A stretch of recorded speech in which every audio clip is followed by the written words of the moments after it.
We're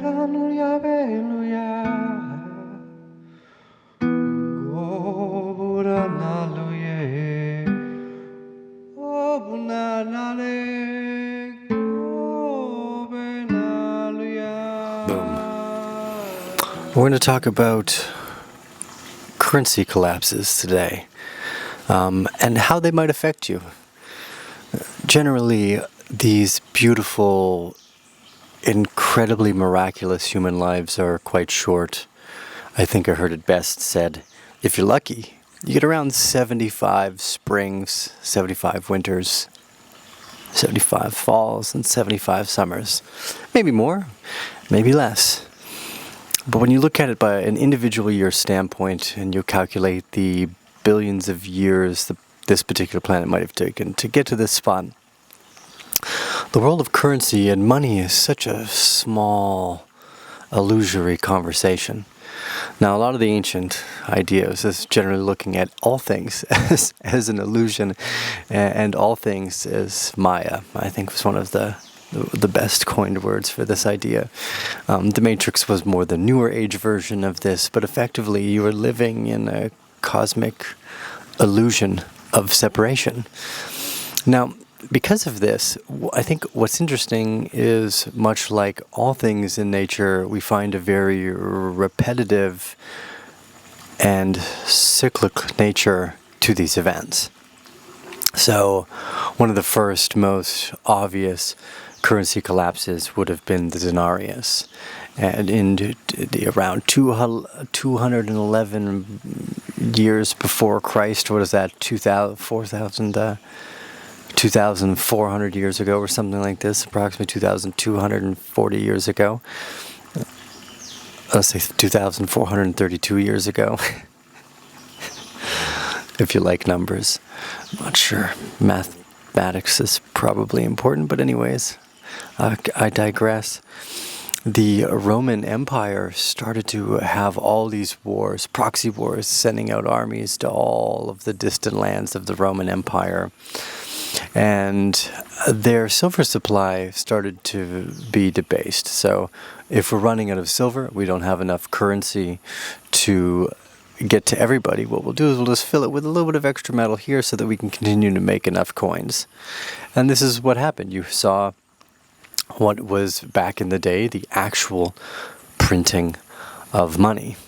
Now, each of these stepping stone processes is kind of a conversation between the economy and money, or something that's valuable, and the intermediary transaction process, so that you have something where, okay, how do you denominate the difference between tomatoes to pineapples to cars? And what's interesting about a currency collapse, I think, is that often when society's relationship with what true value is becomes so systemically disconnected from that infinite, only 75 winter miracles per life that you get, it's hard to recognize the cyclical nature. Let's say the US dollar has been in a story for 200 to 300 years, and we're nearing the end of that story. You have a lot of people like, oh, we've been talking about the collapse of the US dollar for decades, and yet it still hasn't collapsed. The problem here is what we're dealing with is everybody's using a currency. Everybody's using paper dollars, which have been and can and obviously will be debased throughout time. This is what governments do. So if you take a look at Zimbabwe's problems, very similar to the Roman denarius or the Turkish lira or the Venezuelan bolivar. So the US dollar today, perpetuating these infinite proxy wars, trying to expand its borders beyond its GDP, taking out debt at a continual basis and promising things to people that you can't. You can't just give everybody free healthcare and give everybody stuff. Now, if you stop spending money on military, I see a much better argument. But again, the problem becomes, and what seems to be the process that's most important, is society's disconnect from nature's value of things. That's, as I read through a bunch of these historical stories, that was the context that I got. And one of the things I've constantly tripped out about is how, like, a pineapple is $2, but it takes 18 months to grow one. And I don't know how, like a billion years in evolutionary process to like have this delicious yellow fruit that just grows from the ground. Like we don't even know the amount of time that's gone into this. Like nobody can own that patent, right? People are like, oh, it's just a pineapple.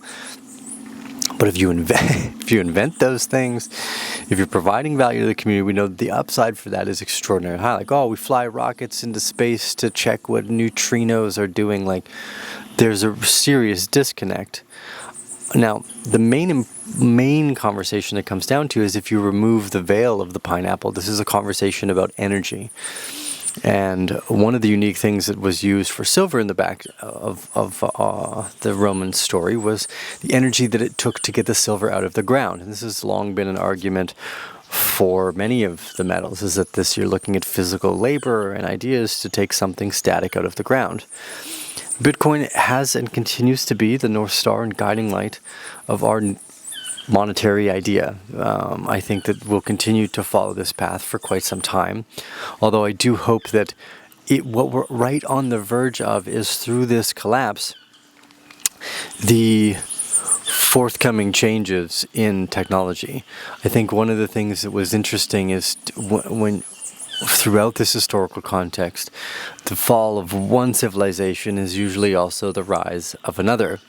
Now, many people are going to be making big bets on China. Recently, we saw Macron come out and say, oh, we don't need to work with the United States. We could just be more friendly with China, which is basically being more friendly with Russia. This failure and what appears to be a global conspiracy is the same problem. It's a misallocation of value through the denigration of the currency. And we've seen it many times before.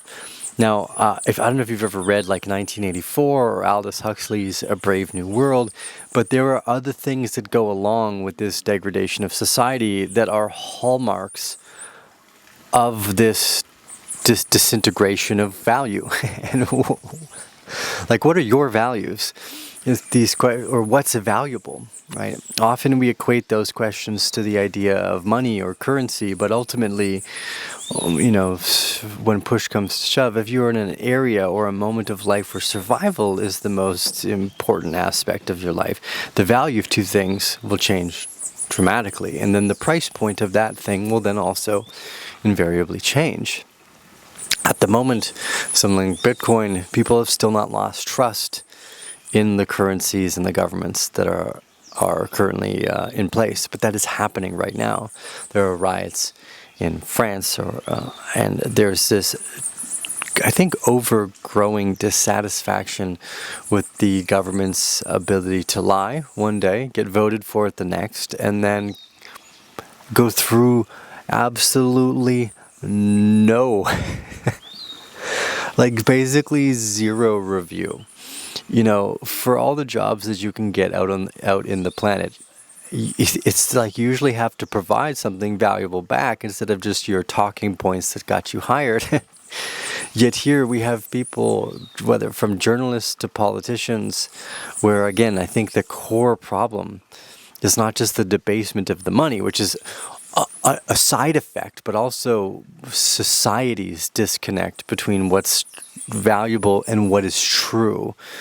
And through books like 1984 and Aldous Huxley's A Brave New World, I think it became apparent that it's not just about the money. It's about the way people perceive the government and ordinary day-to-day relationships. One of the things that 1984 did a really good job of was making this kind of stark comparison of the way they would change language over time. They called it newspeak. All of a sudden, up meant down, and 2 + 2 = 5. And you had to go along with that narrative to not get socially banned, effectively. So actually, there's another really good book, The Road to Wigham Pier is another one by George Orwell that just shows this kind of literary breakdown of truth and value aligning together. And I've talked about this in my other videos, the idea that this scientific narrative and conversation had not just been captured by the regulatory bodies, but also by the academic literature. And that is not something that we had seen up until more recently. And that this, although it looks like one of the main pain points, it is merely yet again a symptom of what the society is going through with its misallocation of what is valuable to each person.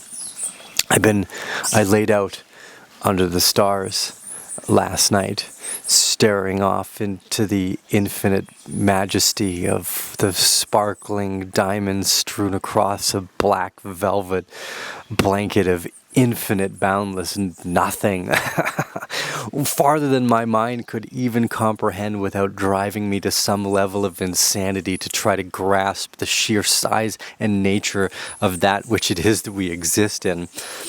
And our momentary brief story here, people are very interested in how they appear to others instead of how they are on the inside, and what time they get to spend with their loved ones. Money's great. We all wish we had more of it, pretty much no matter how much you have. Although you get up into a region where I'm sure it doesn't matter anymore. But for the most part, that want for more is not ever fulfilled through money. It's fulfilled through a deepening relationship with that infinite divine that's taking place.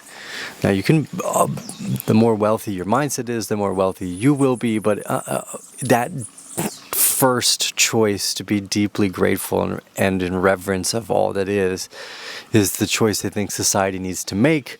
Hopefully we'll also then go through this denigration that it just gets so bad that there's clearly no other choice for the society but to make better valued decisions. And although this will appear as a currency collapse to many financial analysts, this is in fact a collapse of what is valuable to the human species until we can refine it again, I believe. And anything short of that is just another step in the story towards the